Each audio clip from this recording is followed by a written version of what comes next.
go ahead and start. So my mom's walking the dog, so they might be back and forth in here. But if I mute myself, that's why, because we're talking or something. But anyway, all right. So the big long gap at the beginning of games, or the game before it starts, is not actually. I mean, it happens, but it's not normal. So I apologize for that. There were some things that I was doing and I completely forgot to take care of. First of all, I'll go ahead and say a couple of things about the game itself, and as well as the one shot and everything. Number one, being this is a one shot, and being that some of you guys are new to the game, it's probably going to be a two shot, to be honest with you, because usually that's kind of what happens. Can't really get everything done in 3 hours that you want to get done sometimes. That being said, there's probably going to be a lot more stopping, pausing, making sure we got the rules and everything down, making sure the players know and understand everything before we continue more than usual. We've had some games where we might roll dice like 2 or 3 times and the rest of it is just role play. So in this case, it'll probably be Mac and Z will probably be doing a lot of role play since they know each other. Their characters, well, the players know each other. The characters may not know each other, but they've been doing it here for a while now. So, but otherwise, if we need to stop to clarify some rules, that's fine. That's cool. I don't mind taking it slower so we can make sure it stuff like this, for me at least, it usually takes a few times doing it before I understand it anyway.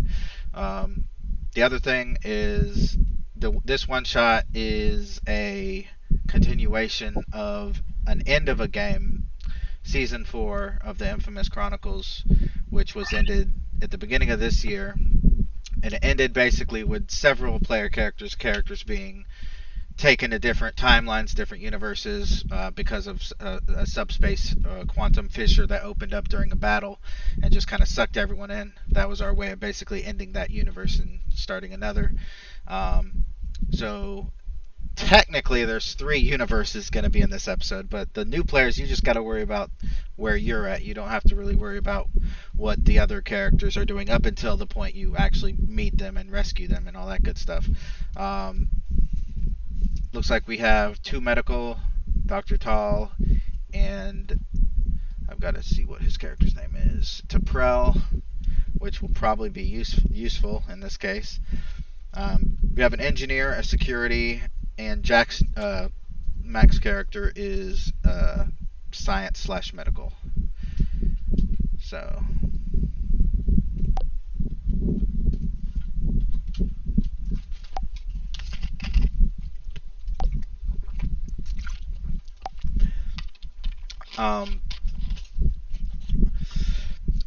another thing about this game is we usually start with something called directives, which I should have posted a handout, and I will do that now. Basically, these can be used in a couple different ways. One way is as similar to values, and we'll get to how values and determination works when it comes up. But and the other way is just to kind of keep your characters on track as to what their missions are. If you challenge a value, so for example, if you decide to go against a value, that will come up mechanically and in roleplay. Again, when we get to something like that, I will point that out. So the first directive is going to be prime directive, as is normal in Star Trek, / temporal prime directive. I think most of you know that this is a time travel episode, so... Which, yay me, I had to pick one of the hardest types of games to do, time travel. Survive, escape, and rescue. Well, I'll say rescue survivors and escape if possible. I say if possible because it might not be. And those are your 2 directives. So if you ever need a determination, and what a determination is basically it gives you an automatic critical success. So if For example, if you're struggling to escape from some enemies, and you've got the mission with you, you've got Dr. Tall with you, and you guys want to escape, and you need to roll for it to jump over a ravine or something, then you can call upon one of those directives and to kind of give you that bonus to help you guys out. Oh, hey Mac, look who showed up. Were you sleeping? Yes. You were sleeping, weren't you? Yes. What time is it over there? 8 a.m. Oh, okay. So not 6 like I thought. Captain. Incoming message. So yeah, I was just giving them a primer on some of these things that we're going to be going through. So we have something called some meta currency that is called momentum that you guys will be able to accumulate through successful rolls, which you will then be able to use to buy extra dice and things like that. One thing that the momentum's good for that people rarely use it for because it's hard to remember everything is to create an advantage, and you spend 2 momentum to do that. So basically, it could be a narrative advantage, basically saying like, you're sneaking around a corridor, the enemy, you roll really good, the enemy doesn't see you, but then you say, I want to spend 2 momentum to make it so that he drops his dagger and I can pick it up and use it later, or something like that. Or it can be an actual thing where like the next task you do, if it's related to what you just did, it will be a decrease in difficulty. The other meta currency is threat, which is what I get as a GM. I get 2 threat per player, and so that means I get 1, 2, 3, 4, 5, 10 threat. I already calculated it before. I just want to make sure I have the right amount of players here. So I get 10 threat, and basically that just lets me change the narrative, change the game, bring in reinforcements for enemies, increase difficulties, things like that. Typically, I don't use it too much, especially to kind of like I'm not a big I'm gonna screw the players kind of GM. Like if it's at the end of the game and I haven't really used it a lot and it's a big battle or something, then I'll put it all in that or something. But generally speaking, I just use it to make it a bit more interesting. Alright, so since Mac's here, I'm going to go ahead with the prologue. Earth date, August 5th, 1473. Alright, let me find up some music. Dr. Tall, you have been held hostage in a cold, filthy dungeon for the last 2 months, or roughly 9 weeks. You have not been able to find an escape in all that time. Your comm shield, just as a quick explanation of that, a comm shield is their version of a comm badge. It's basically a comm badge that can project a personal force field around you that can last depending on the attacks and things like that. And you'll find out another useful thing about the comm shields in a moment. But your comm shield has been malfunctioning, specifically the universal translator, and basically anything that's more or less useful. Whenever you tap it to kind of reach out to any communications device out there, it detects nothing. Now, I'm going to introduce something called a trait. A trait is just something that is a description of a scene or a person, and this trait is called flashback. And during flashback scenes, you technically speaking can't do anything that would affect the future. So for example, you guys are going back in time, you already know that. So if you decided, what, I'm not going to get on that ship, I'm going to, go home and I don't want to play the game, or, something like that, that'd be something that would affect the future because it's a flashback. You still have obviously a lot of leeway and room to kind of role play and do whatever you want, as long as it leads to where you are now. And where Dr. Tall is right now is in a dungeon. So this is a flashback. Dr. Tall, you're on the bridge of the RRW, the Romulan Republic warbird Charvanek. The subspace quantum fissure, a black crack along the walls and the deck plating that begins to grow up to the ceiling like a spider web. It begins to pull you towards that crack in the wall. It begins to expand as it starts to suck you in through this vortex of blackness. You find yourself floating in space. Now Dr. Tall knows the comm shield when it's activated, it provides roughly 10 to 20 minutes of oxygen before it's depleted. And obviously that depends on how much you breathe. Obviously, being a personal force field with whatever oxygen is inside is all the oxygen that you have. So that could be the first roll of the game, actually. Let's see if you can do a composure check to keep yourself composed as you are floating in space. And being space is big, the likelihood of you being rescued in the next 20 minutes is very, very, very, very unlikely. Good thing this is an RPG, or you'd probably be dead. So yeah, go ahead and let's see. What would that be? Probably definitely a medicine. Let's say control and medicine, as you have to control your breathing, and you know your body, and you know a lot about medicine, so obviously you know that keeping yourself composed in this environment, it will save your life, or at least prolong your life a little bit longer. And the difficulty is going to be 2. So a difficulty of 2 basically just means that Dr. Tall needs 2 successes out of 2d20s. And if I remember correctly, your character sheet said you had a control of 10, right? Yeah. And medicine of 5, so that puts a total of 15. So Dr. Tall needs to get under 15 with both dice to succeed. Do you want to give me threat so you can buy another dice, or are you confident in your ability? So I was thinking, because I have a focus called Starfleet Protocol, and I guess in this case it would kind of work because you were trained as a Starfleet officer to Let me see if you have any better focuses, because protocol is more like knowledge of regulations, not necessarily like I'm in space. What do I do? Like, right. I would let you use athletics. It's the only thing that because I mean, if you're in shape, you're much better. You're much more likely to be able to keep yourself from hyperventilating. I can speak from experience on that. If you're not in shape, as I am not. So yeah, go ahead and use that focus, and we'll see what you get. All right. Let's go for it. First roll. Oh, you got a critical success there. Good thing you used that focus. So what a focus does is it takes your discipline, which his was a 5, and anything under that is 2 successes. Normally, a 1 is 2 successes, or a critical success. That is a 4, and if you hover your mouse over the 2, it will tell you at the very bottom, on the bottom line, far left, it will show you a 4 amongst all that gobbledygook of code or whatever.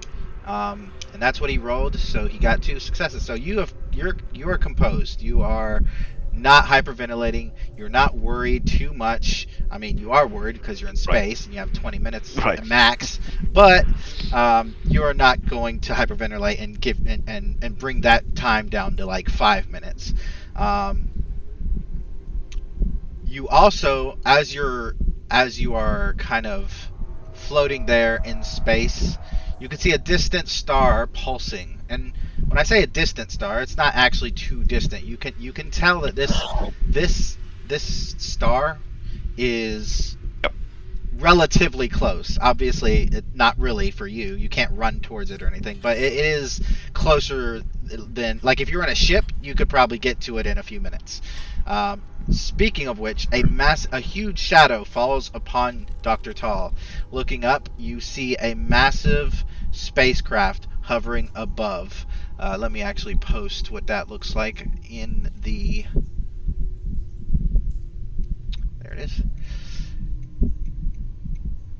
It is hovering above you, and on the bottom, it opens like a cargo bay. Some cargo bay doors open, and a net is deployed from it towards you.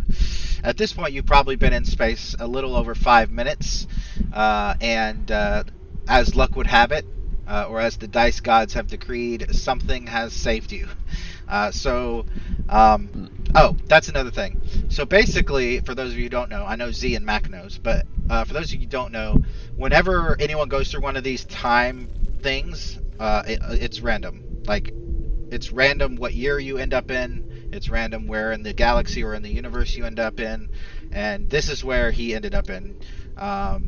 or she ended up in, I should say. There's a 50-50 chance of you ending up in space. It should really be bigger because space is big, but I was like, I'll be merciful.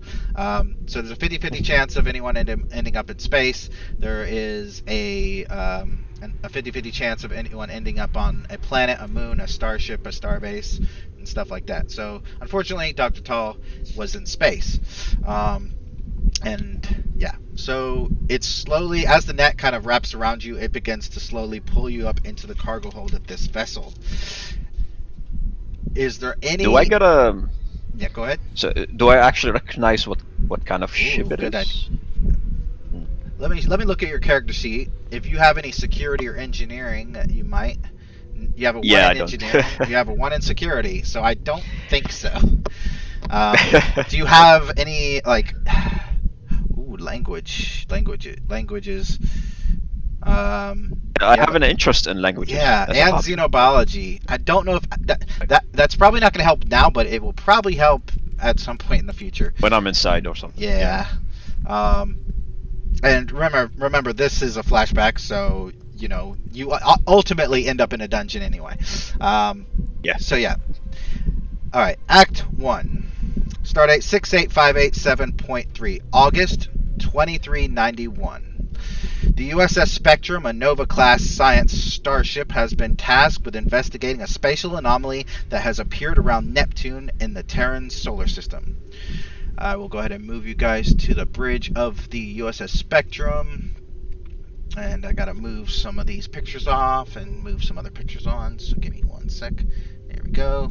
So we got Gulak at engineering. Ross is at security. T'Prel is, we'll just say, at a console in the back, a medical console.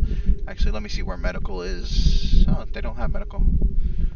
Oh well, we'll just say that's a medical console. And yeah, so the Nova class vessel. Can you repeat the start dates? Sorry, what was that? Can you repeat the start date? The start date is August 2391, 68587 Mark III. So this would be about 80. It's about 14 years after Star Trek Nemesis. Okay. Yeah. And actually, I remembered what I forgot to do. Just gonna go ahead and do that now. USS Spectrum. Forgot to make the character sheet for the ship. Good thing. Let's see. Ships. Pictures. Federation. That's not Nova. Nova. There it is. Done. Alright. So, your commanding officer for the last couple of weeks, you guys have only been serving together for a few weeks on the Spectrum. This is kind of like a new assignment for you guys, for everyone. The only person that has been on this, or the only two people that have been on this ship for more than a few weeks is the XO and the captain. The captain is rank of commander, Commander Robbins Maurice, and the XO is Lieutenant Commander Hudson, first name Gale. And sorry, being military, I always say last names first. But Gale Hudson and Maurice Robbins. So yeah, the first thing, is there anybody that wants to specifically do something on the bridge? Oh, speaking of which, gotta turn on the bridge music. Or not music, but ambiance. On the bridge, as you guys are heading towards Neptune to run these scans. Oh. I'm good. All right. Yeah, not particularly. The science officer of the ship, an Ensign Barlar, a Benzite, begins running the scans as you guys approach at full impulse.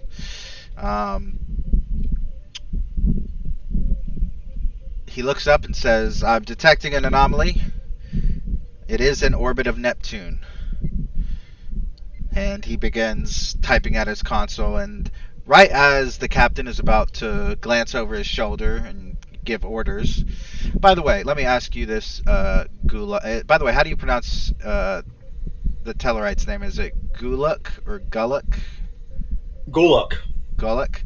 Is he on the bridge, Gula. or do you want him to be in engineering? I think he would probably be in engineering. Okay. Just so I remember that, I'm going to move his token up there. All right, so as he's about to glance over and say something, the ship begins to shudder a bit, and the science officer Burlar looks over and he says, "Sir, there's more anomalies.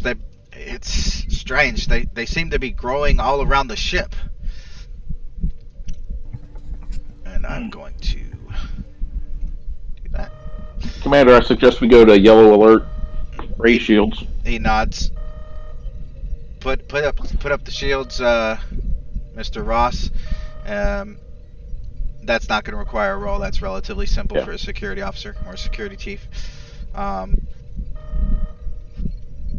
Now, in engineering, Mr. Gulick, you have noticed that the warp core has begun to flicker, and you have noticed that black vines have begun to grow within the containment, the clear, transparent containment of the warp core. What do you do? That sounds terrifying. I'm going to try and analyze where they're coming from and how to get rid of them. All right, let's try a reason and engineering. So looking at your character sheet, you just want to click on reason, which is pretty good, 11, and then click on engineering, which is 5. Now let's see if you have any focuses that would apply, because that would be good. Power systems, I think, would definitely apply. So yeah, click on yes, where you see focus used. And now, you guys don't have any momentum yet, but if you want, you can give me threat, and then you can have extra dice. Do you want to do that, or no? And I will say the difficulty is 1, so relatively easy. I won't add anything. I'll take my chances here. All right. Go ahead and click on the task roll comm badge, which is right next to the task roll numbers there on the character sheet. I'm looking for that. Yeah. On Dice Roller, it says focus used, complication range, task roll. It's right next to task roll. Right across from it. I'm looking on my character sheet for that. Yep. Dice roller, task roll. I click on the symbol on the task roll. Yep. Wow, you have got 3 successes. So you know this warp core inside and out. You guys collectively have 2 momentum because you got 2 over what you needed because you got 3 successes. It looks like well, number 1, the warp core's containment has been breached. That's obvious. The second thing you notice is that you're detecting a lot of chronoton and tachyon particles, which are typical of temporal and quantum anomalies. Something that basically time travel and trans-dimensional travel. And then as you're examining this and trying to figure out a way to keep containment, you hear a scream as one of the ensigns behind you points at the deck plating at your feet. You look down and you see the veins, these black vines, have started to come out of the warp core and are now surrounding basically the entirety of engineering. They're growing up the walls. They're coming down from the ceiling. It seems like the ship has been encased in a web-like anomaly. Okay, that's not good. Is this turning into the area here in engineering dangerous environment with warp energy leaking out and that kind of stuff? I would say for now, you know that if something isn't done about the warp core, it will detonate. However, that could take a few minutes. The more immediate threat is the black veins that are growing, that are beginning to kind of. It looks like they're attracted to people, so they wherever you move, they begin to move towards you. Those are the more immediate threats. So which would you like to tackle first? All right, so we're going to have to deal with that first. So I'm going to tell all the other engineers to evacuate the area so that they don't get harmed. Okay. And I would like to see if I can find a way of destroying these, perhaps by some kind of an energy field that would make them wither and die, something like that. All right, let's see.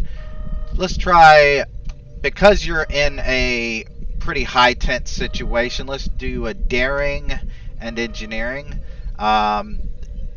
Difficulty, for story reasons, has to be pretty high. So that's going to be, I'm going to say a difficulty 4.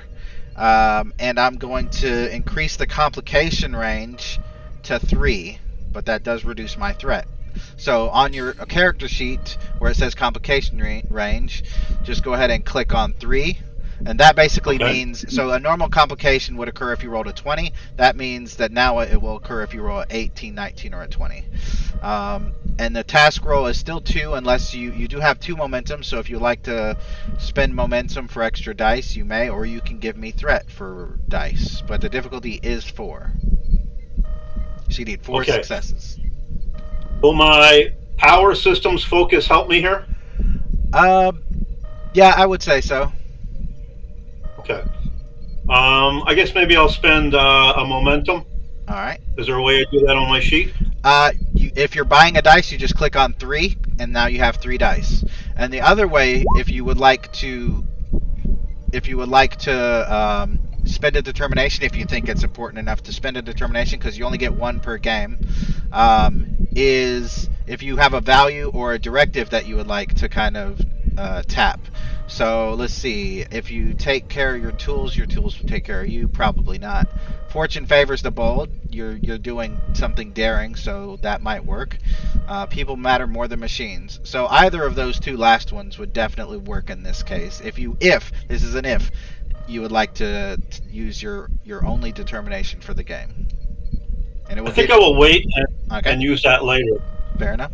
So I'll use 1 momentum. So when you said that I click on the 3, would that be under task roll? I would click on 3? Yep. All right, I will click that onto 3, and then I will click the button to roll. Okay. Ooh, it rolled a 20, a 16, and a 2. So you did get 2 successes. Well, considering what's going on, it's kind of expected. It's difficult, and the possibility of complication is very much increased in a tense situation like this. So you did get a complication. Now, normally, if you had 2 momentum, you could buy that complication off, or, and this is a homebrew thing mostly. Other GMs do it because of how expensive buying complications off can be.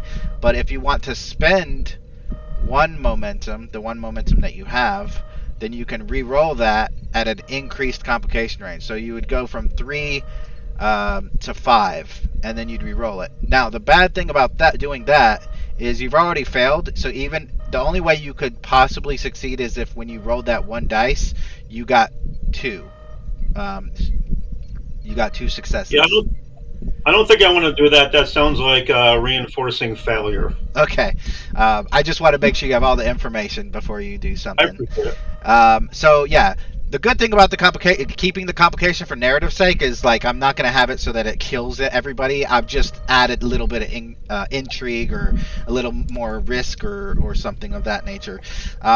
So I'll say that the complication for you there is that as you're running around the engineering, like trying to set up this some kind of field to kind of send a pulse out and get rid of this temporal anomaly, but you manage to step in one of these anomalies, and you look down and your boot begins to descend into the deck plating. Uh-oh.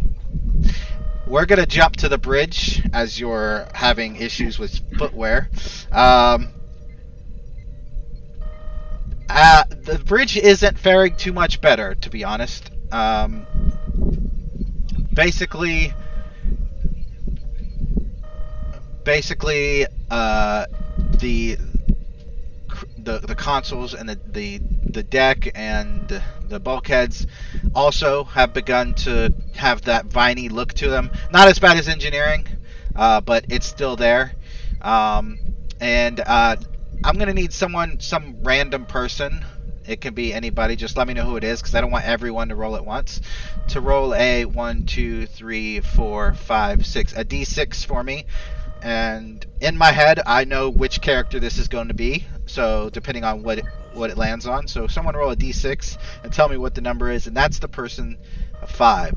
So the operations officer, Lieutenant Specs, is just sitting there working at his console, kind of telling everyone about the scans that he, and as his hand touches the console, it goes through one of these vortexes, and he's sitting right next to the chief medical officer, and his hand goes all the way through the console, and it begins to slowly pull him into the console. Since the chief medical officer is closest, I will give you the opportunity to do anything if you would like, T'Prel. Yeah, let's see if I can just pull him and keep him from being sucked in. Alright, that is definitely going to be some sort of roll. I'll say... I'm going to say fitness, because it does kind of require strength.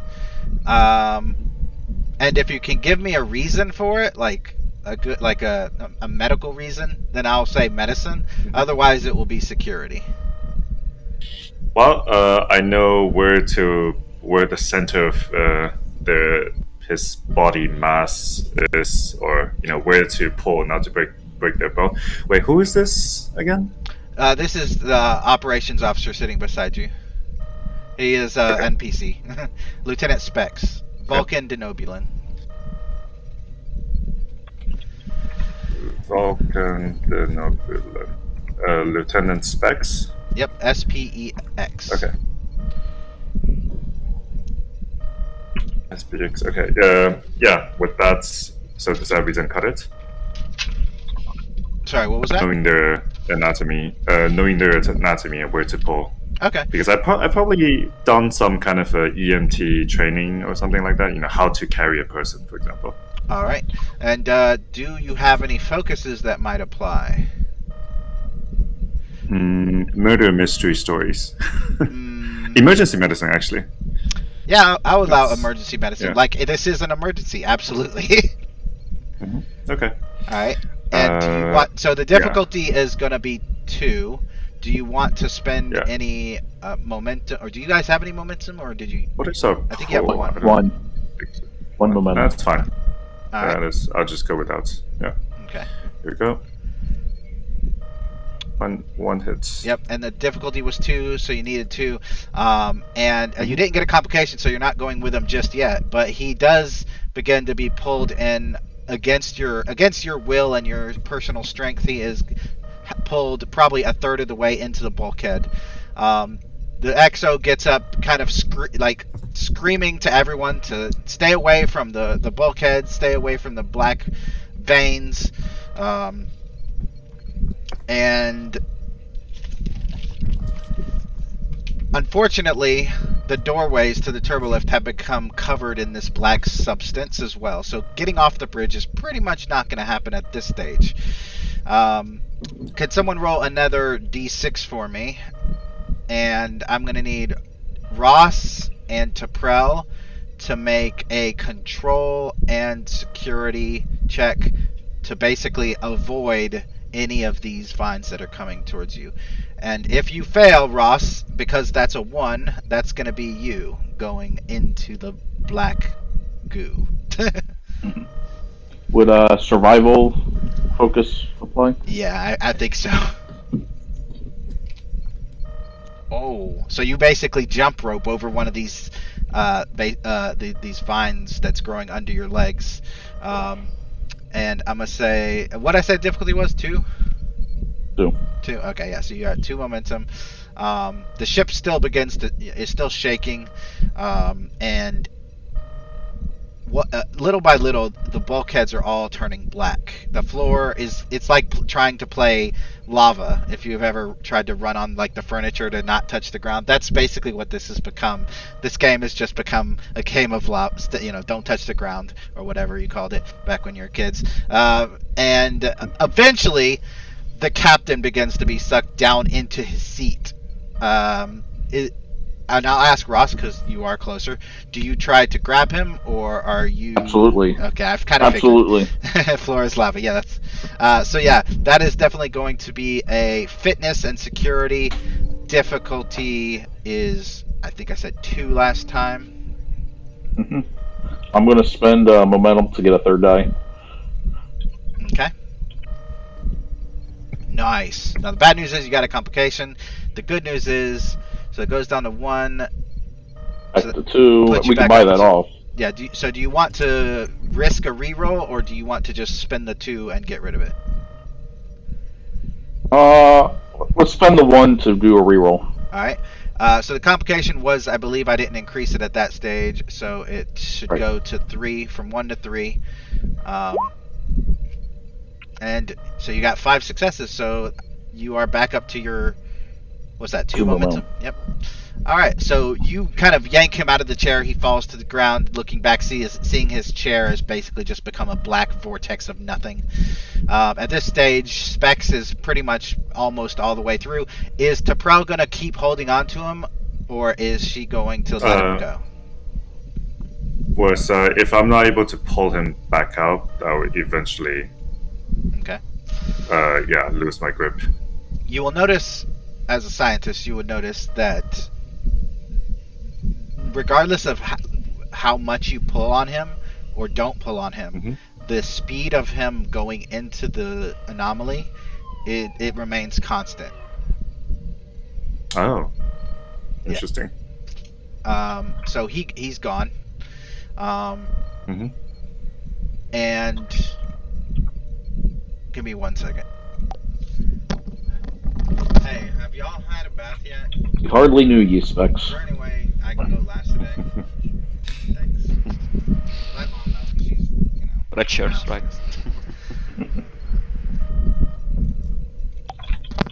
Alright, so gonna jump Act 2. We're gonna jump real quick to Mac's character. Get rid of that music or ambiance. Mac, your character has only been serving as an Imperial soldier for 3 weeks now. At the moment, your task is to monitor ship sensors as the large vessel patrols the solar system. Up until recently, your talent in empathic manipulation has prevented anyone from discovering your true identity, but it's only a matter of time before one of the other spacecraft crew members is not fooled by your disarming and unassuming personality, as well as the warrior's face covering that all members of this ancient house wears, which you, so far convincingly, put forward. The scanner terminal lights up green and red, indicating a perimeter alert. Apparently, 2 humanoids have appeared out of nowhere, adrift in space near Karaya 6. Less than 8 minutes from your present location. What does your character do?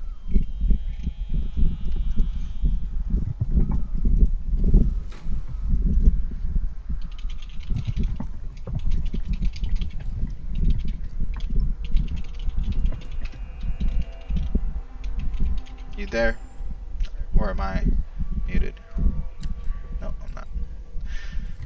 Mac, your mic is probably not working if you're going back and forth between apps.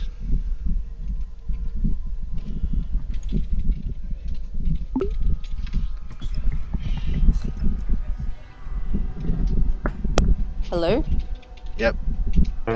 I hear you. He says, I hear you. he says, Captain, there is some people out in space, 8 minutes away. Probably the only person I here know. that's not masked. The captain looks across the large bridge and growls. You would know him as Captain Clag. He says, "In space? What are you talking about?" And he walks over to your console. He says, "Another one, huh? Ha ha ha. Prepare to launch the net.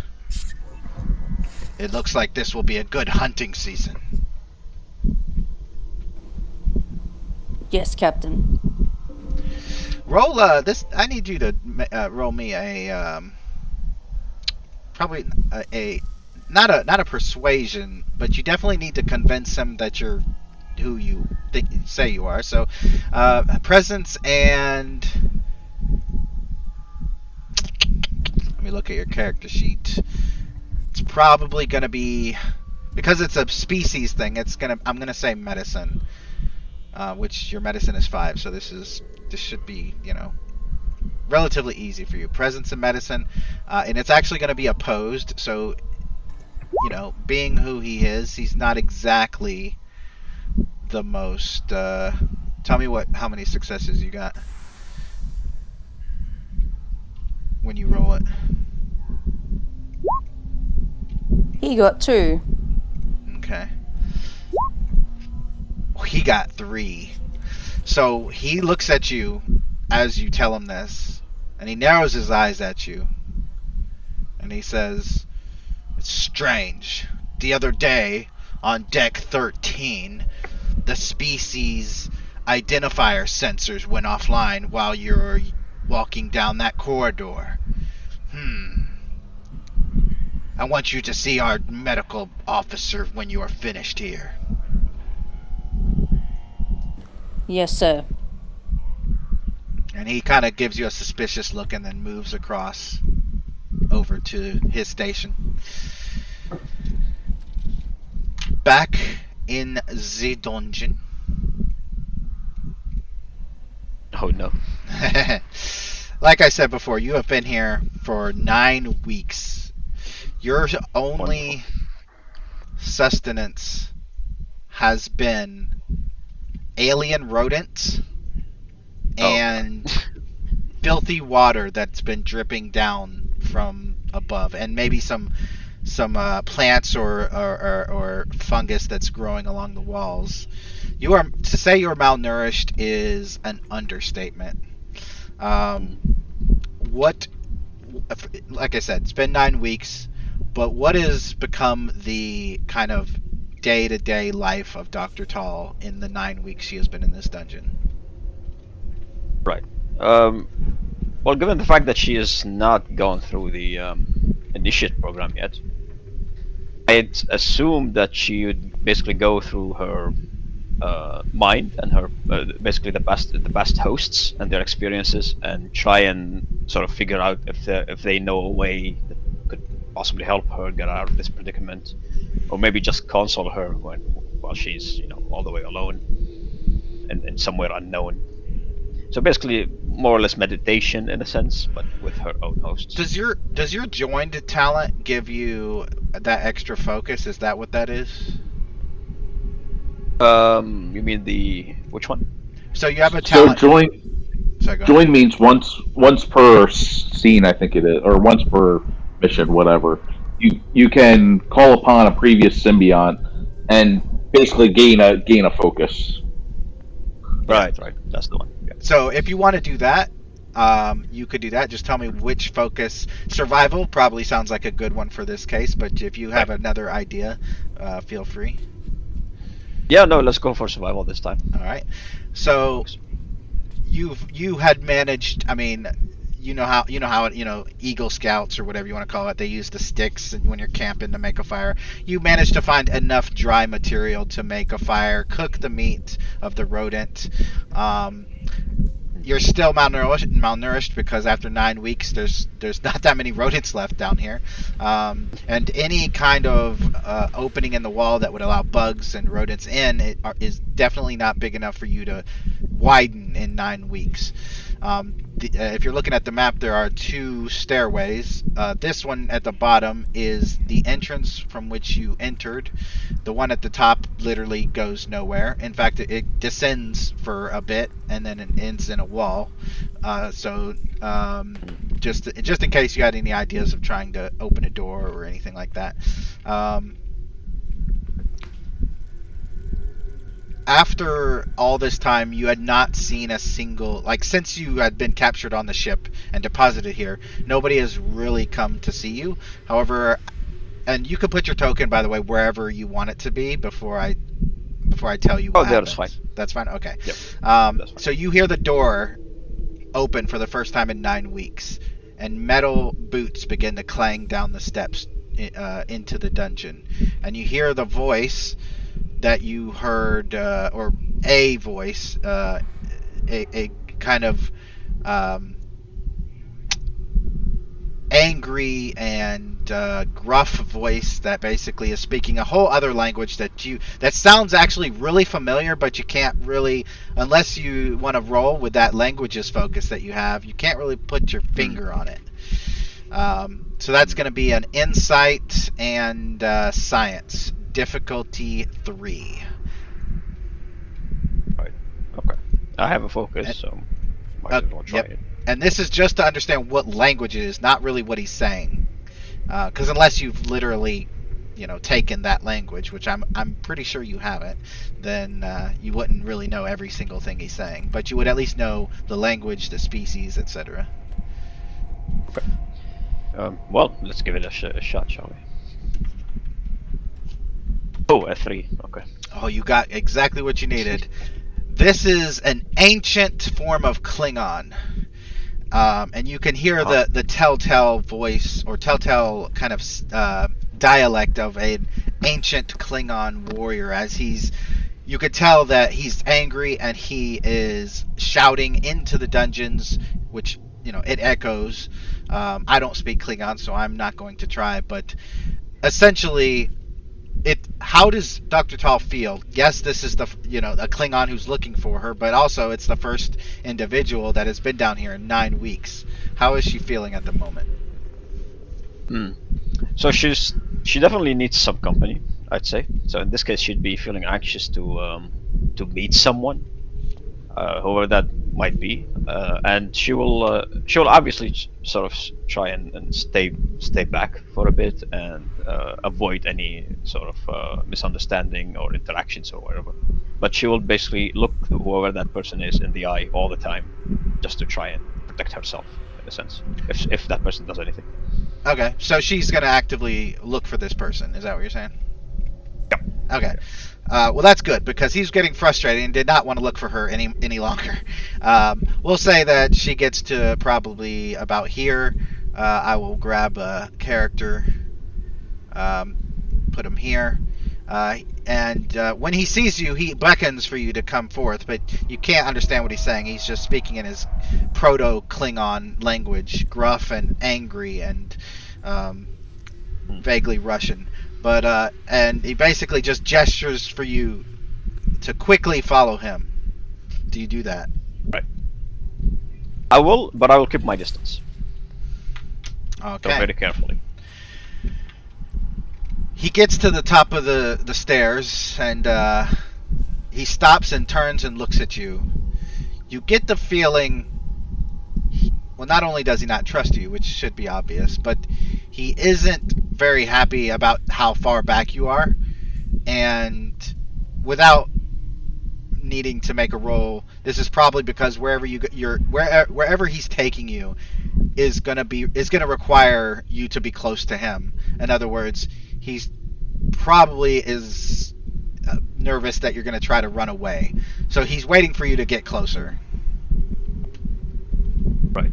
Okay, then in this case, I will get closer, and throughout the entire area or time, I'll be looking at him directly, just to see if he doesn't do anything stupid. Okay. Well, as you get closer, he is going to try to grab you. He is going to try to grab you by the throat, and this I'll also tell you for free is more of a power play. It is not he is not trying to cause you any harm, or which at the stage you're in at the moment, it would be relatively easy for him to do. But he is only trying to basically scare you. Do you resist him? I have athletics, so yes, All right. I will. Daring and security then. Good luck. 1. 1 success. All right. Give me 1 second.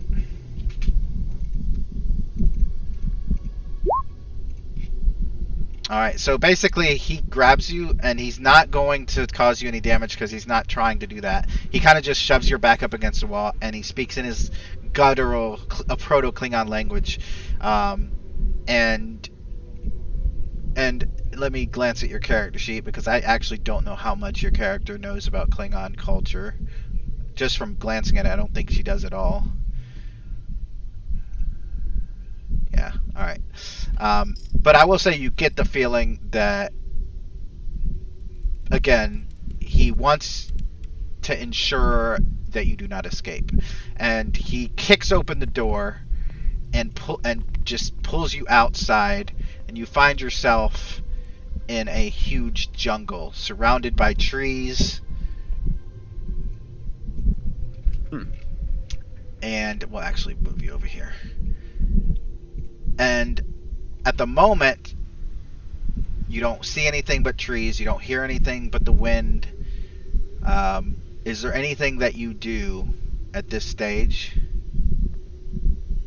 So I will definitely take a fresh breath. Oh yeah, I bet. Wherever it is. Absolutely. And I will sort of ignore him for a couple of minutes and start, or not walk, but just start looking around me to see whether there are actual things that I could probably use here, like for instance elements or environmental like items that are dropped on the ground, stuff like that. Okay, roll insight, and are you looking for weapons, or are you just looking for literally anything useful? Anything useful. Okay, roll insight science, difficulty 2. Okay. And let's see. Would Starfleet Protocol here help actually, since it's survival would probably be better. Survival probably. Yeah. Because I don't have that. Yeah. Okay. You do have survival, don't you? No, I have athletics. Yeah, but didn't you just use your join trill for that focus? Oh, is that still going? Yeah. I believe it's an adventure. It's for the session. For the session. Oh, I see. Okay. Then let's use it. Nice. And I said difficulty 2, so you have 1 momentum. Well, you find some branches and rocks that you could potentially use as weapons, but and of course you do see various plants and animals that could be used for food. But being as this is a planet you've probably never been on before, in a time that you've probably never been before, you're not really. I mean, you wouldn't know what's poisonous, what's not poisonous, just by looking at it. But you think that if you were away from these people, whoever these people are, Proto-Klingons most likely, you would be able to survive a bit longer out in the jungle than in the dungeon. The only problem with being in the dungeon, or the only problem with being in the jungle rather than the dungeon, is the jungle probably has predators, the dungeon didn't. So that's obviously probably your only real issue here. Right. Now, I will also tell you with that amazing insight roll, you do hear in the distance sound of metal clanging. You hear the sound of music even. You hear the sound of momentary screams and shouts, but not screams and shouts of fear or combat, but more like elation and joy.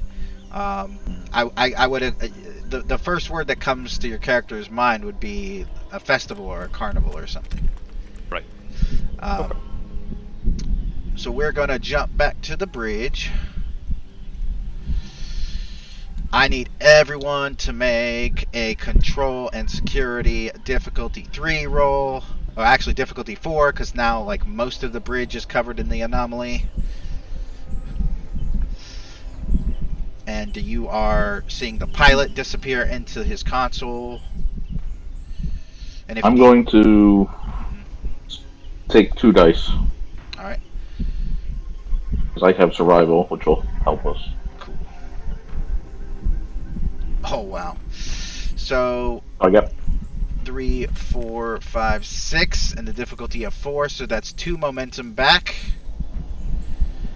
So if you guys want to use momentum yourselves to increase your likelihood of success, or use a determination, you may. I I didn't make a character sheet for the captain because I didn't think he'd last as long. So let me go ahead and roll some dice to see if he lasts. Absolutely not. He begins to fall into the deck.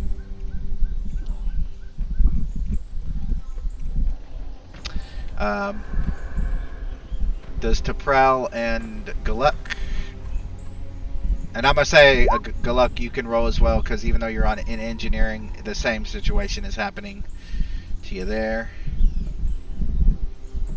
And if y'all need help, let me know. Yeah.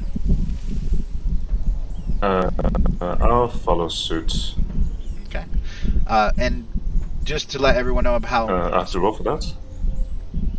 Just to let everyone know, so normally in the book, the spending momentum for dice is a cumulative thing. So like you normally spend 1 momentum to get 1 dice, 2 momentum to get the second dice, and then so you spend basically 6 momentum to get 3 dice. But in my homebrew's way of doing it, I hate math and I hate complexity for no reason.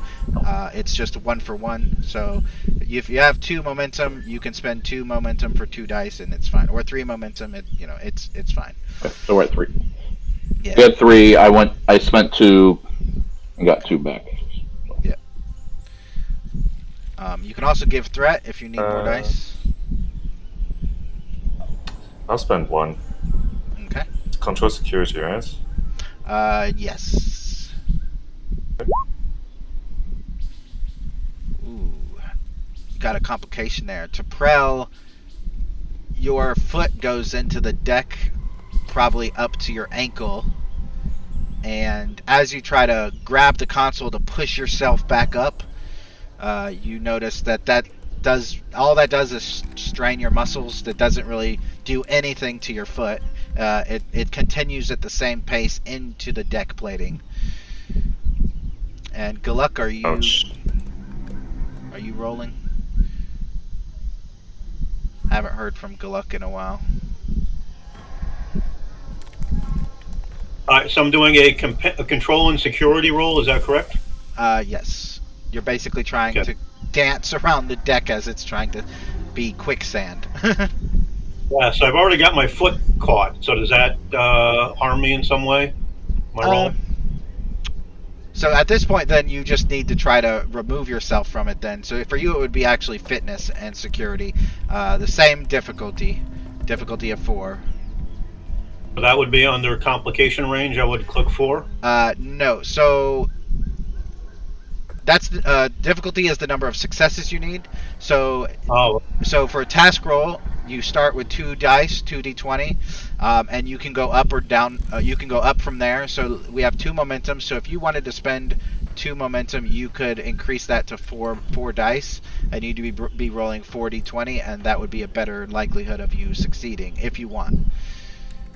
Well, I need to have 4 successes, but it sounds like the best I'm going to get is 3 dice. So I don't think I'm going to succeed on this one. So maybe not spend the momentum. Actually, you'll be getting 2 dice. He spends 1 for 1 for dice. Yeah. Also, if you use a focus and you have athletics, so now I'm gonna say that's a good focus for this. Then if anything under a 4 would be considered 2 successes. So if you spent the 2 momentum to get 2 dice, theoretically you could get 2, 4, 6, 8 successes. Okay. Theoretically. So I will spend the 2 momentum, and I've got the focus turned on. Now make sure you move that complication range back down to 1, because that doesn't stay up at 3. Okay. Yep. I got it. I think I got it now. All right. So I will roll. Nice. So you actually manage, despite everything that I've already said, you managed to notice that as you're pulling your foot, the boot remains in the deck plating, but you actually pull your foot halfway out of the boot. So, however, you can still feel the pull of the anomaly trying to pull you down. So now, at some point in the future, there is going to be another roll needed to be made for you to, successfully, completely get out of that situation. But at the moment, you are safe and alive. and yeah, T'Prel is basically in the deck plating as well. And for the sake of the story, I am going to spend 2 threat, and I'm going to roll a dice, and it's going to be a d20, and if it's 10 or under, well, I'll say if it's 11 or above, because d20, the good is the lower numbers and the bad is the higher numbers, then T'Prel is completely sucked into the anomaly if I roll under an 11 or over an 11, sorry, and it is a 14. So T'Prel,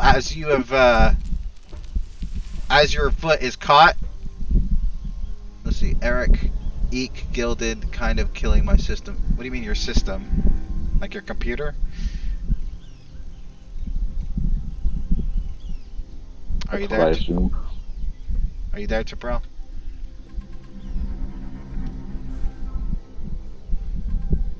I don't know if he heard anything that I just said about his character, so I'm waiting to see.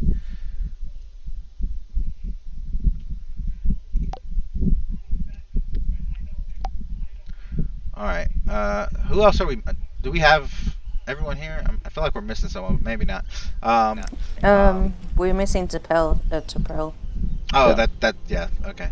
All right, so we'll go ahead and let T'Prel know once he gets back that his character has been forfeited to purgatory, essentially.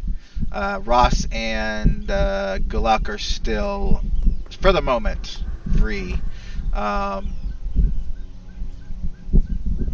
Back on the ship in 1400s.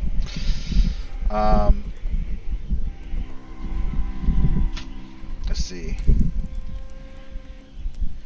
You guys have grabbed somebody with the net. Welcome back, T'Prel. Yeah, hi.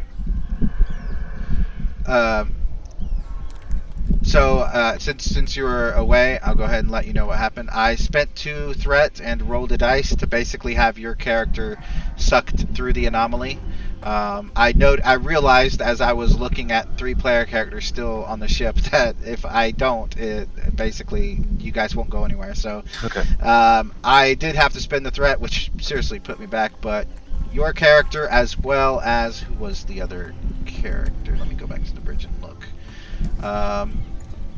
Oh yeah, Specs. Specs have been pulled in via the net. Where is? Oh yeah, let me copy it real quick and move it over. Oh, I must have deleted it. Also, let me change that music. There we go.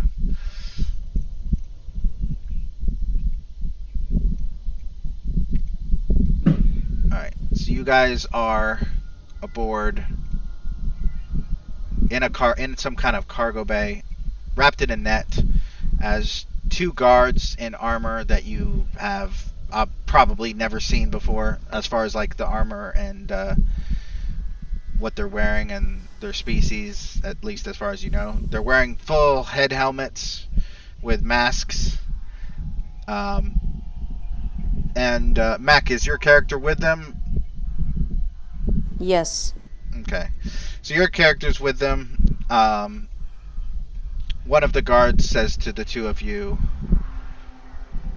"Where are you coming from?" And your translator, when he says that, begins to kind of,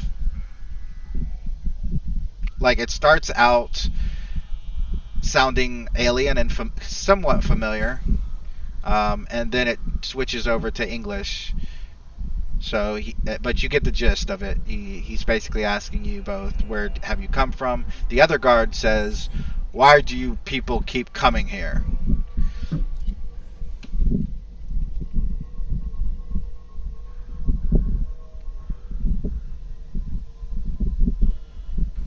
Does either of you respond, or?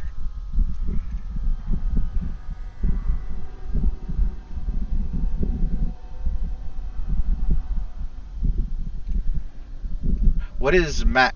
What is your character's plans? Like as far as these two new He's- people. He's double checking if none of them are the person he's looking for. Oh.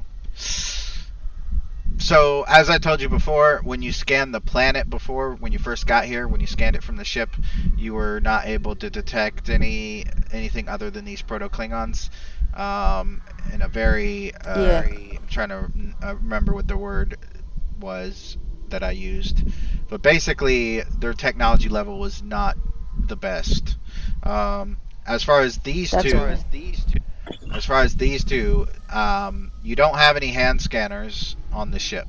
So and I'm assuming when you scanned them earlier, you got some information.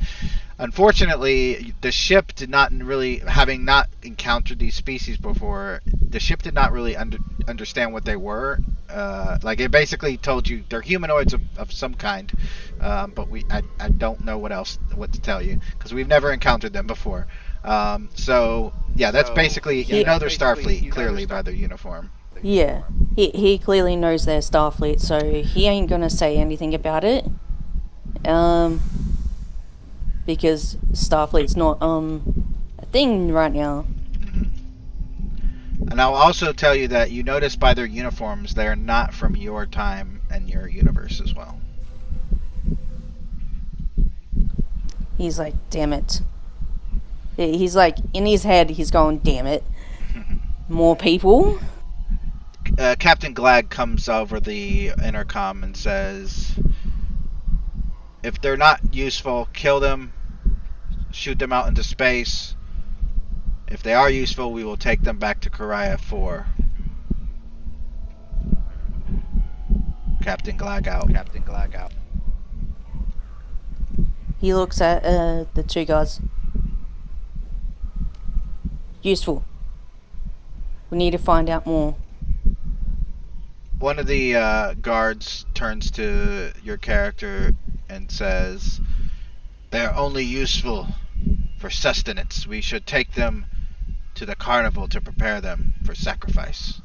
And the other guard says, I say we just kick them out into space and be done with them. Clearly they are Herc invaders.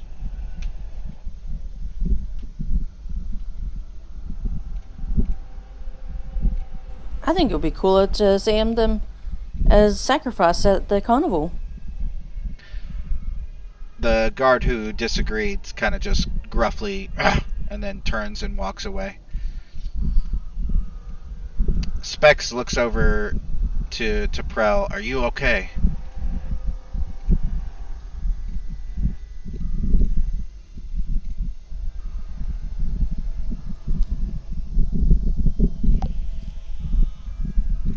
I guess your mic isn't working. Damn, can't mute myself. Let me see if I can do it. Because I think I can mute and unmute people. Guess not. I'll wait for him to come back, and then if he's still muted, I'll unmute him. Hello? Welcome back. Hello. Hear me? Okay. Yeah, we can hear you. I will. I'll say I'm okay. I'm alright. My legs. No worries. It's not a big deal. Do you know what these people are? I don't.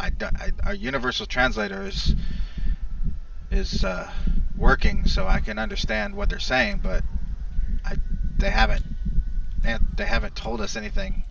They don't seem to want to tell us anything. They seem to be arguing about what to do with us.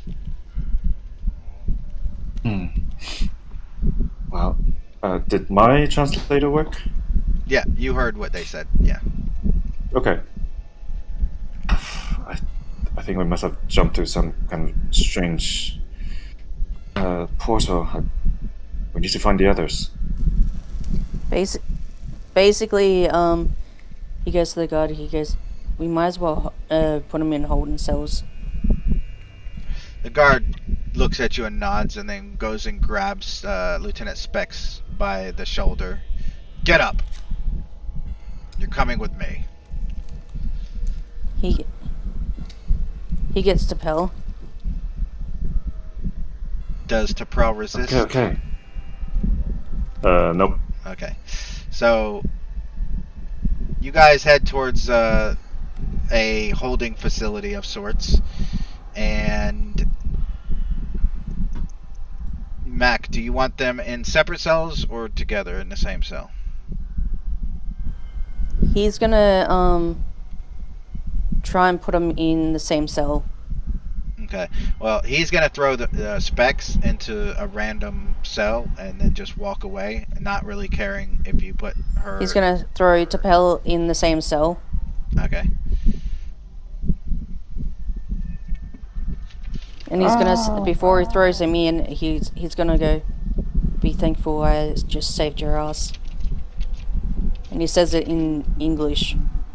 Yeah, I imagine saying the words "I saved your ass." Can I even tell with the translator on? That's what language she's speaking. I think the slang part of it is kind of the part that's like, you know how when Klingons say "patak," it doesn't translate. Like this is saying "I saved your ass." Like the only way you could have said that is in English, basically. So yeah, I would assume she would get it. Okay. Yeah, it was in complete English. I'll be really weirded out, but I don't know how to respond because I'm so scared. But then once we're in the cell, I will tell Specs that one, the one that took me. They spoke. I think they spoke English.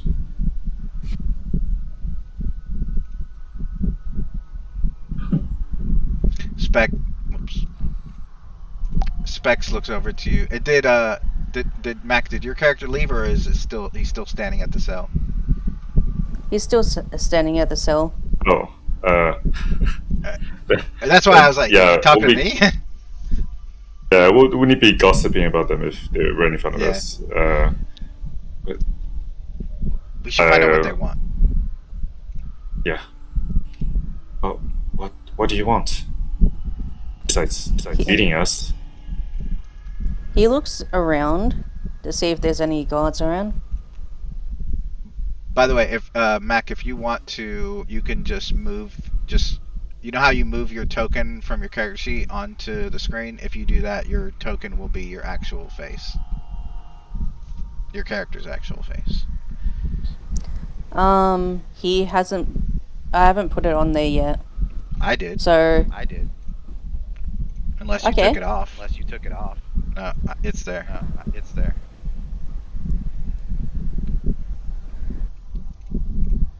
Oh. He basically uplifts his helmet, and you know he's not anything.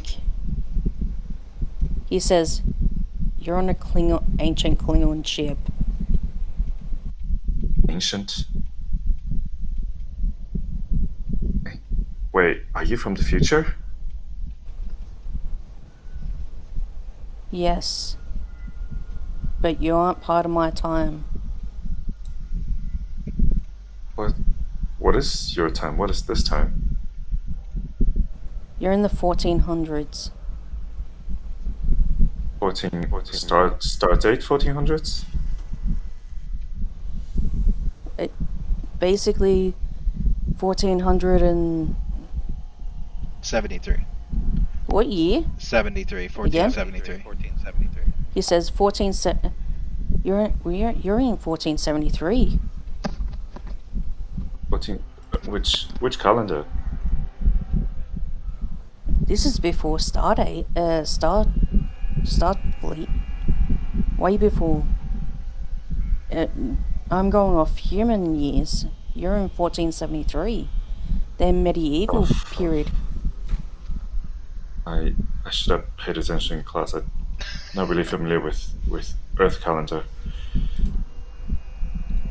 But what but are you not one of them?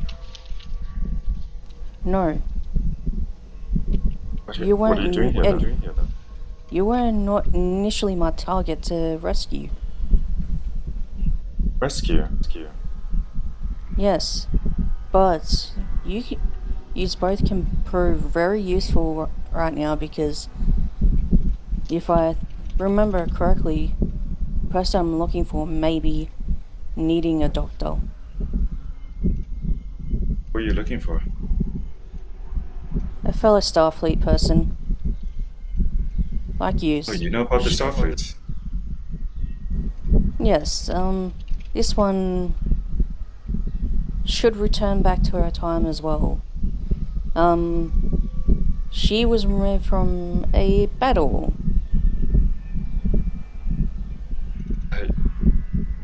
Yeah, well, I don't think my my colleague went through a battle.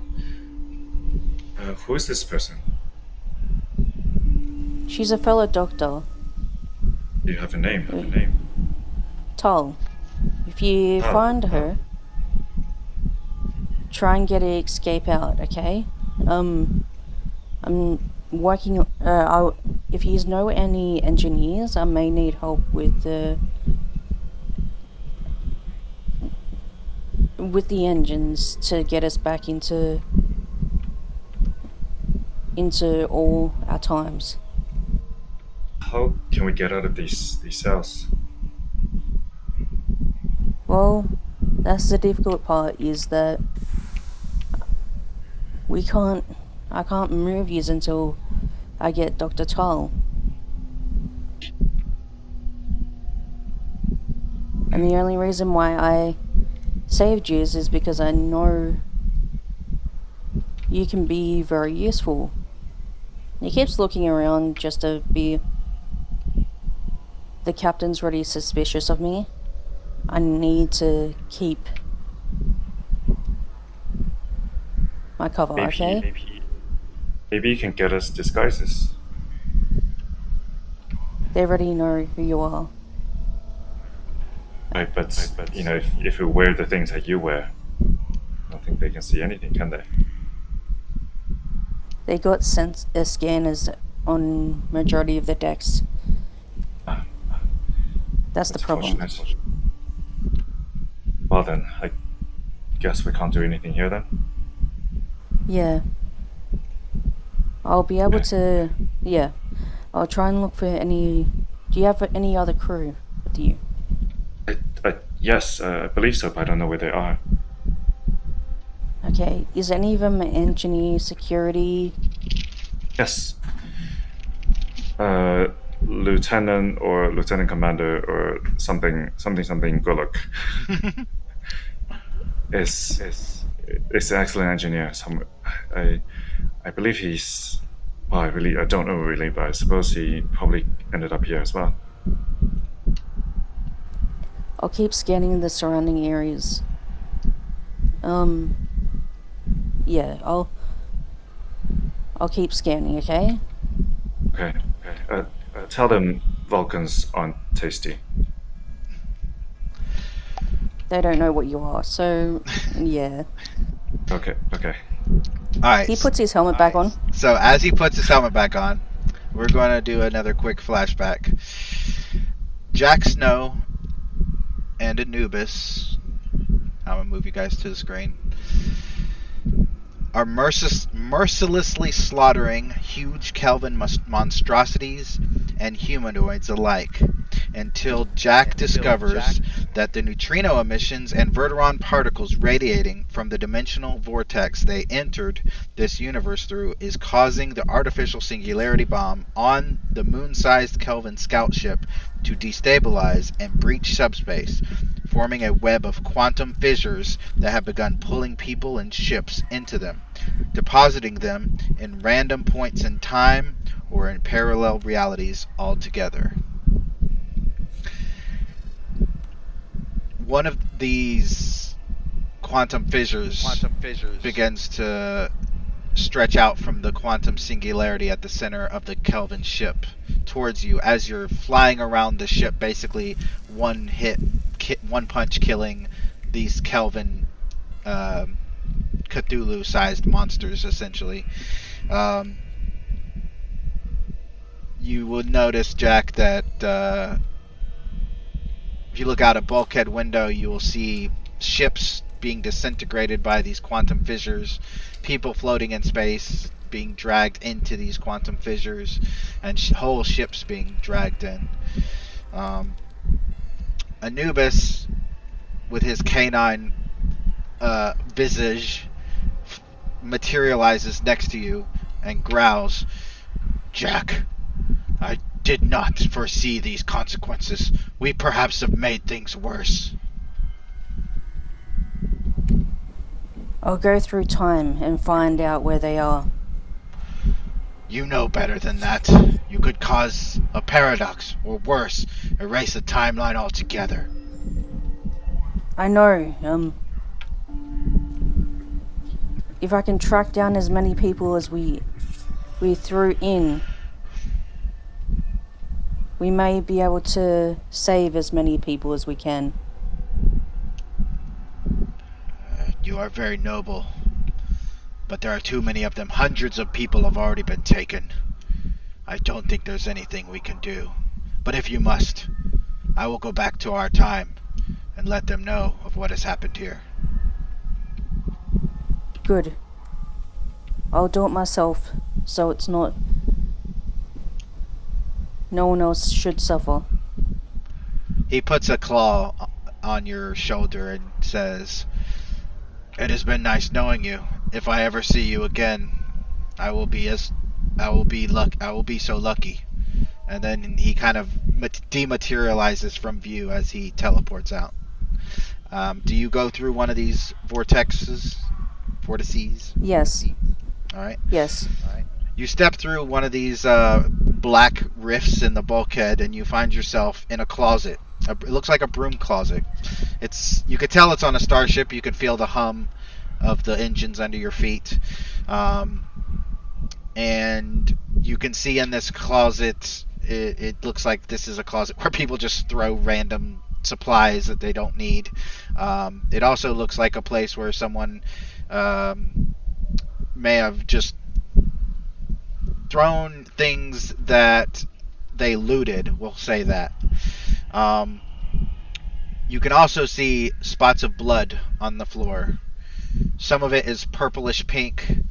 However, there is another speckle of blood that is a bluish green hue. In the corner you find a single helmet.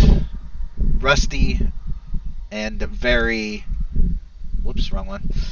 Very worn and used. Again, something someone discarded when they didn't need it. What do you do? He puts it on.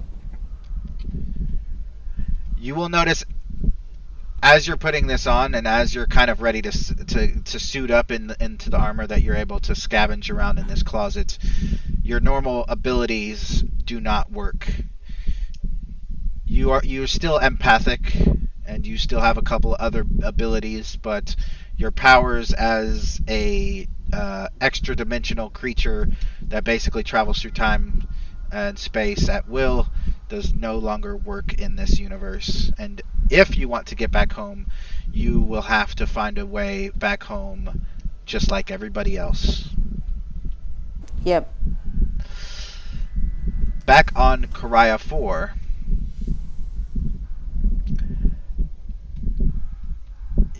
you are taken down the path. I assume Dr. Tall is not struggling or trying to flee. No, for this particular case, I'd say she's following. Looking around, of course. Alright, so as soon as this frickin' page stops being fuzzy... Alright, there we go. We'll say that you are here. Let's see.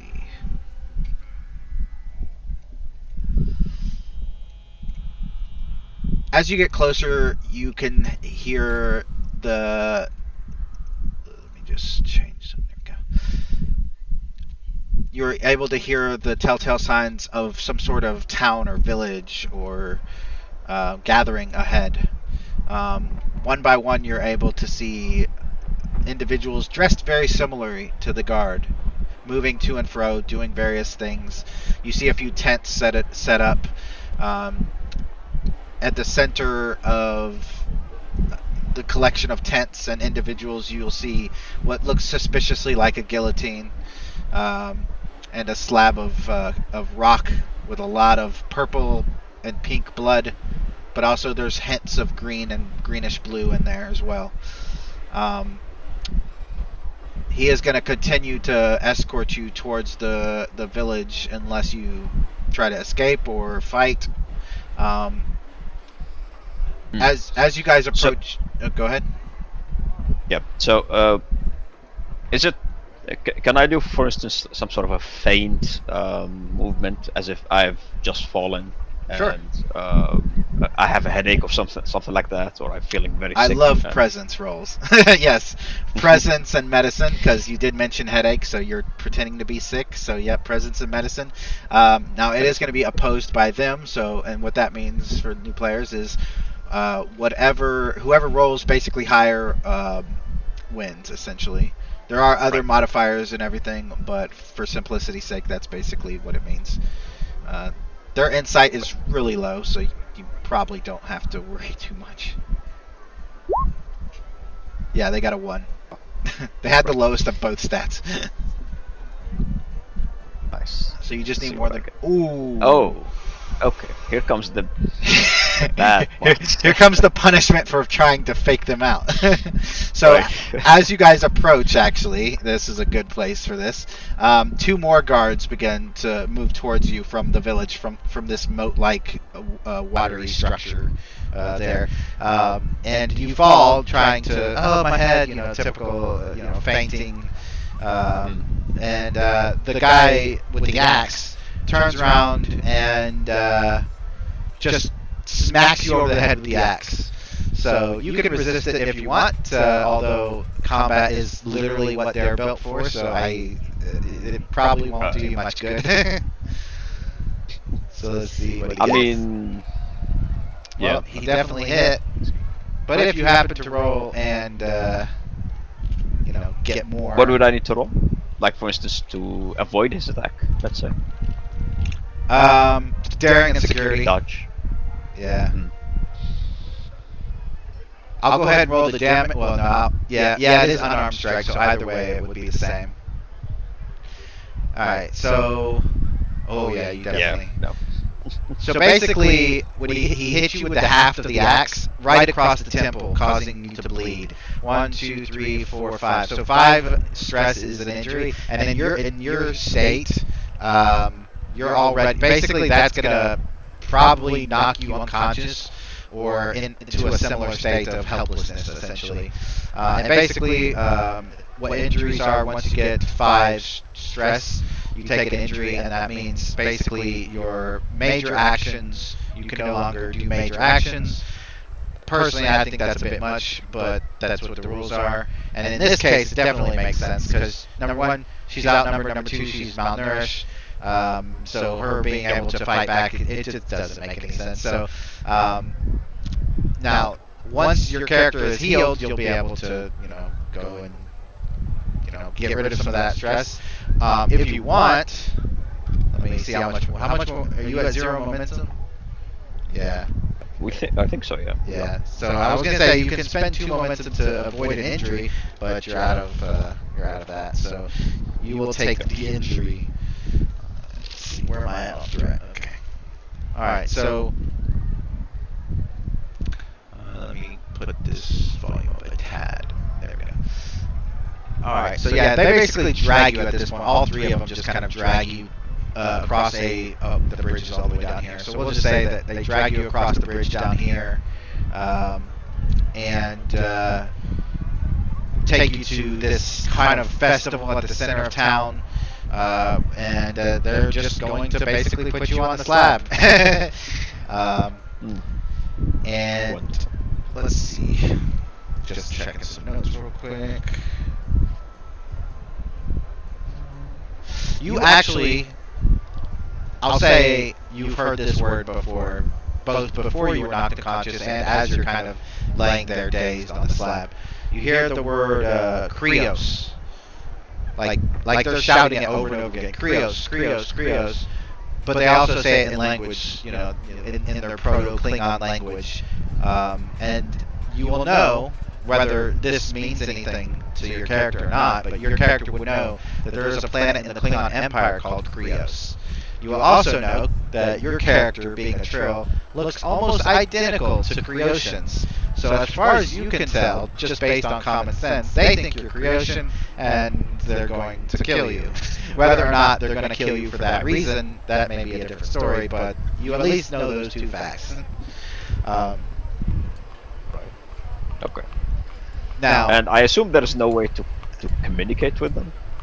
to the people trying to kill you, there is actually Yep. if there is a recover task. If you want to roll fitness and command, you'll be able to get enough faculties about you to be able to speak. Okay. Right. Yeah. No.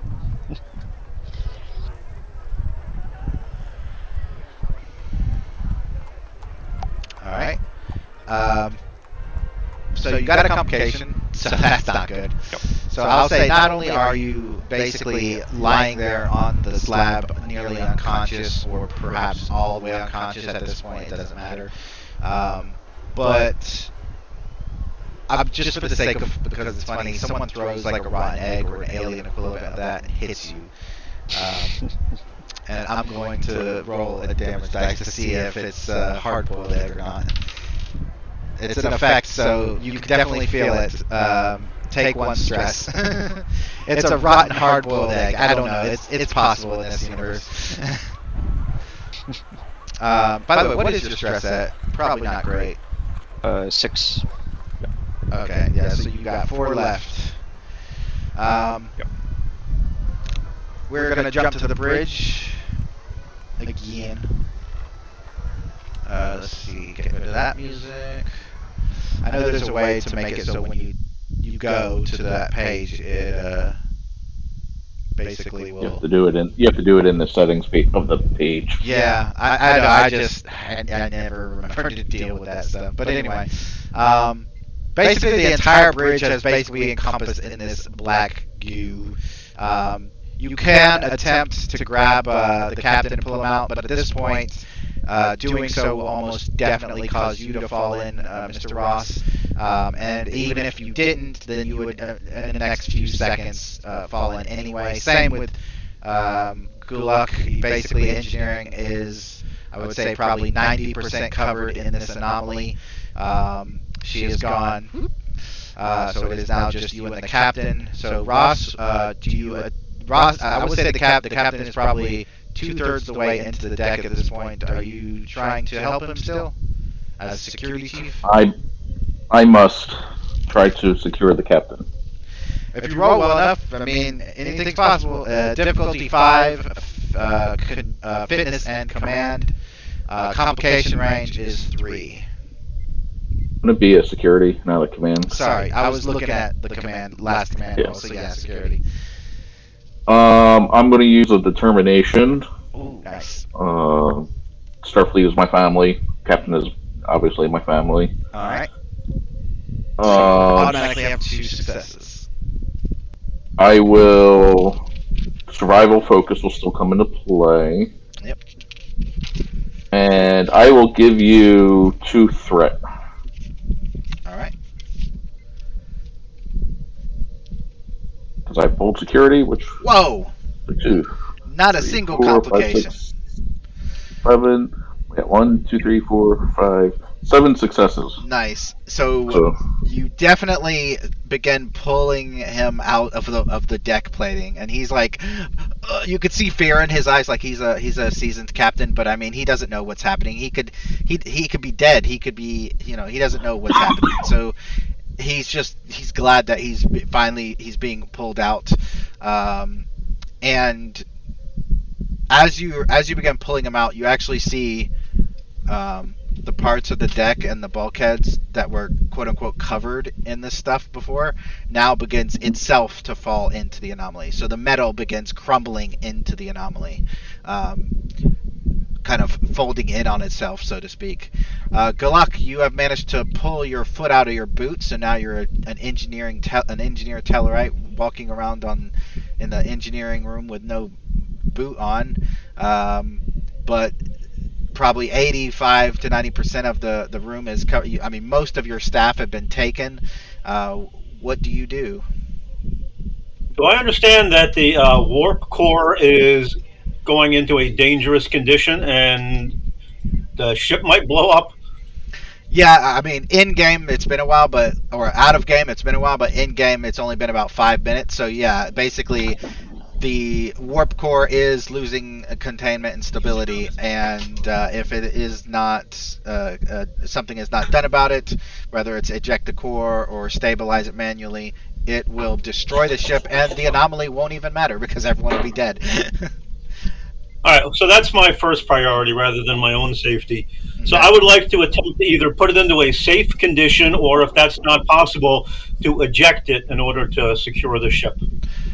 Well, typically how I do this is I give you the difficulty levels, I give you everything, all the information for both, and you decide. So the difficulty to eject the warp core is way easier than trying to actually stabilize it. The difficulty to eject the warp core is going to be a 2, and the difficulty to kind of stabilize, because basically what's happening is the inside of the warp core, where the antimatter and or I shouldn't say the warp core, but the magnetic containment where the antimatter and matter is actually being infested by this anomaly. So that's going to be a difficulty 5. Both are going to be daring engineering though, so it's up to you which one of those you want to do. All right, so I think we need to err on the side of safety here, so I will take the attempt to eject the core. Okay. Daring and engineering, difficulty 2. We have 2 momentum if you want to spend some to get more dice. Well, I think I can. I have a value where people matter more than machines. Okay. So I think that might apply. Yep, you would definitely be saving some lives, so that will definitely apply. You automatically have 2 successes.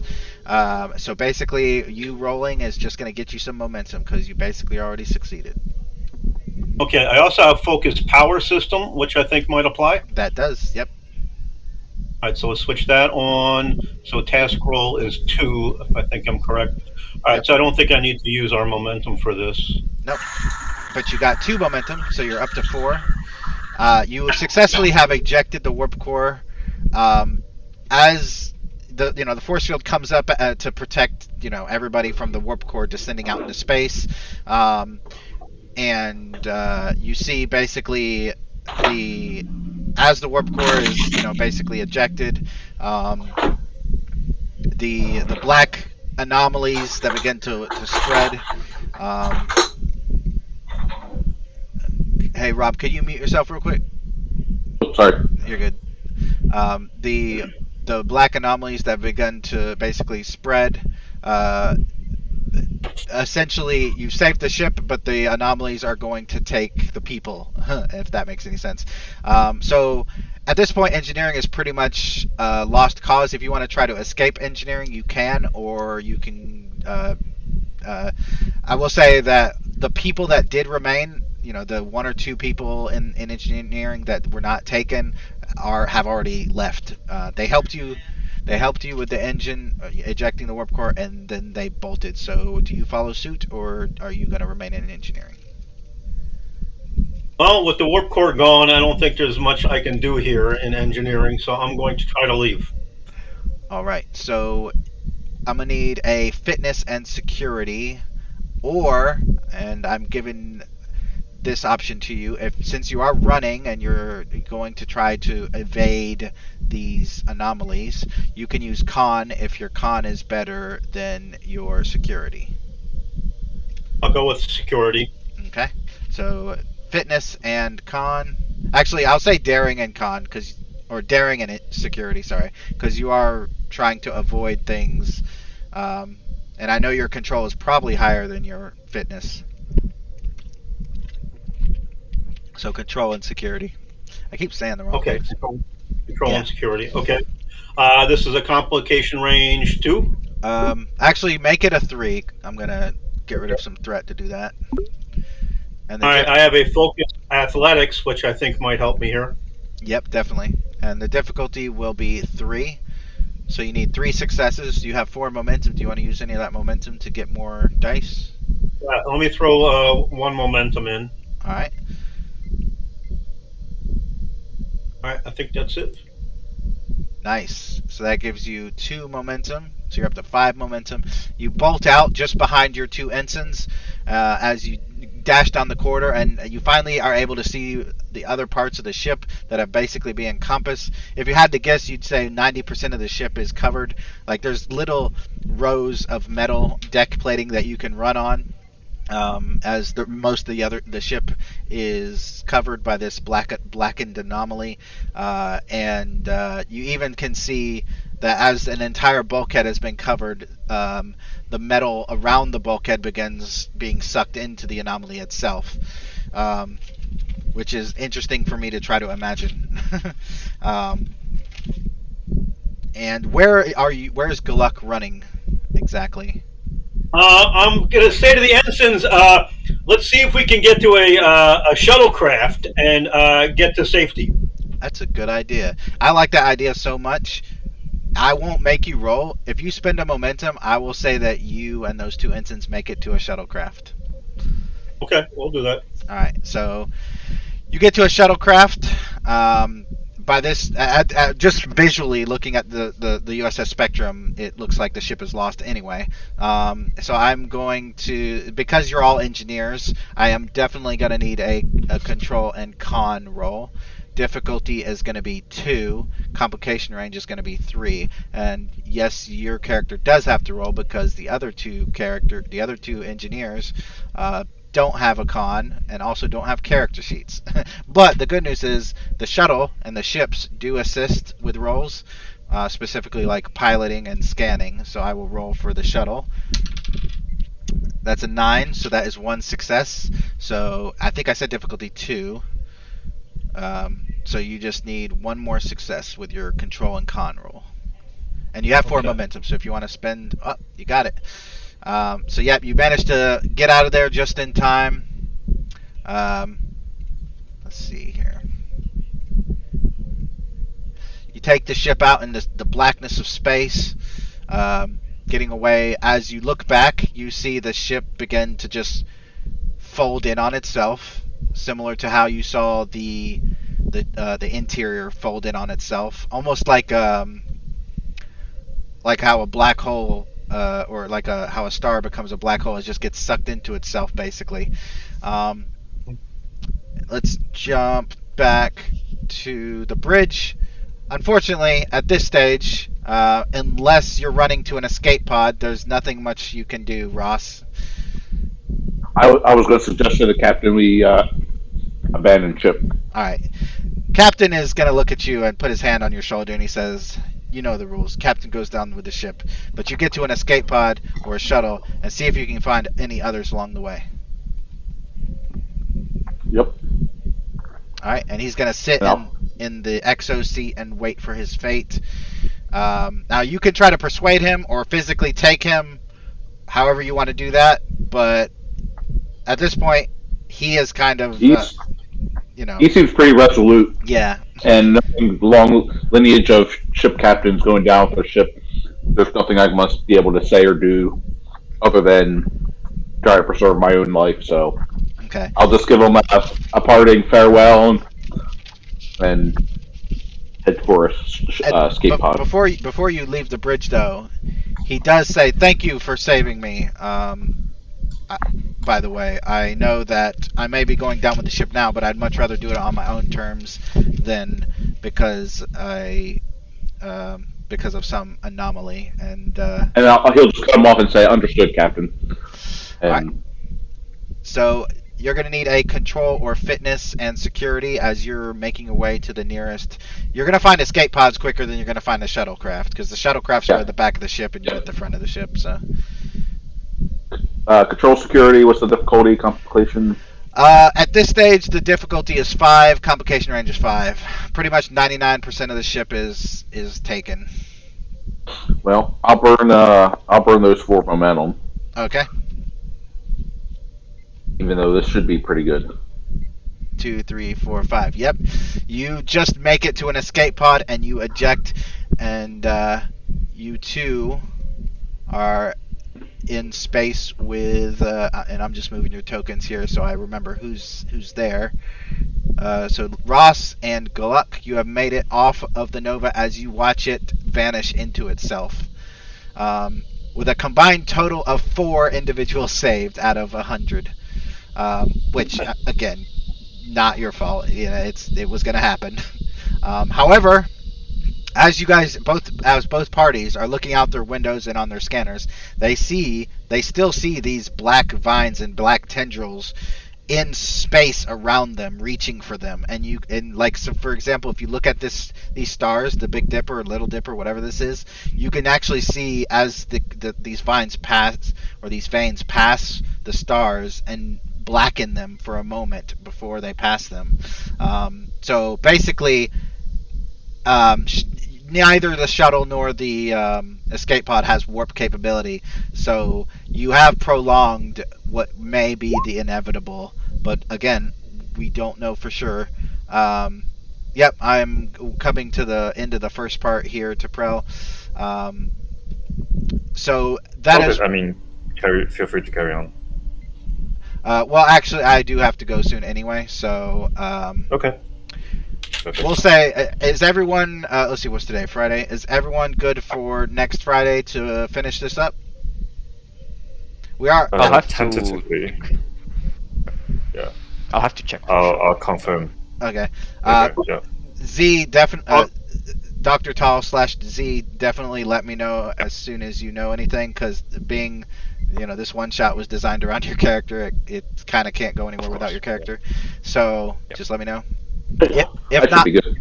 Okay. If you can't make it as Dr. Tall, just let me know when a good day is. I know you mentioned that August you were gonna have more free time, so just let me know. Time, yeah, just let me know when a day is, and then we'll float it around, see if everyone else is good with that. All right. And if for whatever reason we decide on a day and your character, probably not Mac, not Z.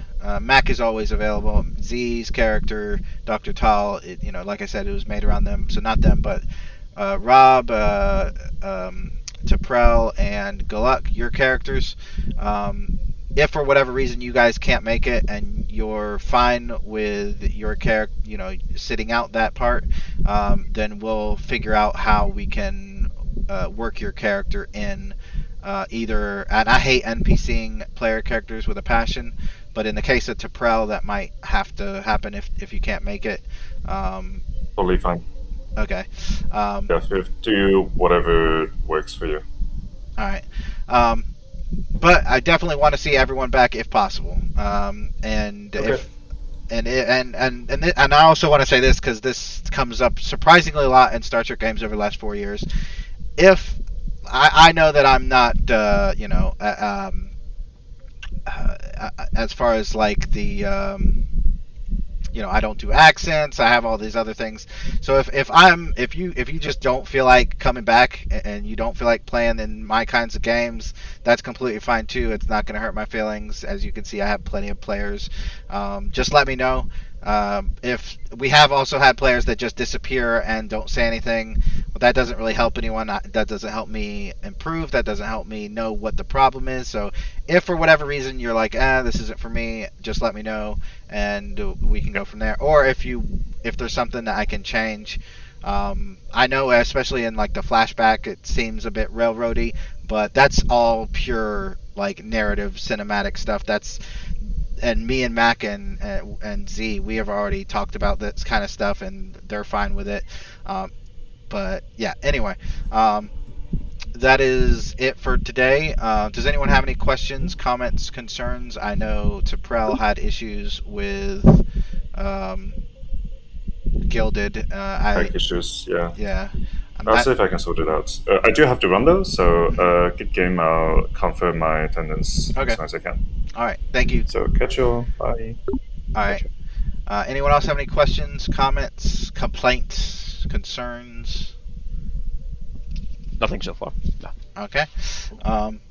Thank you guys for coming. I will see you when I see you.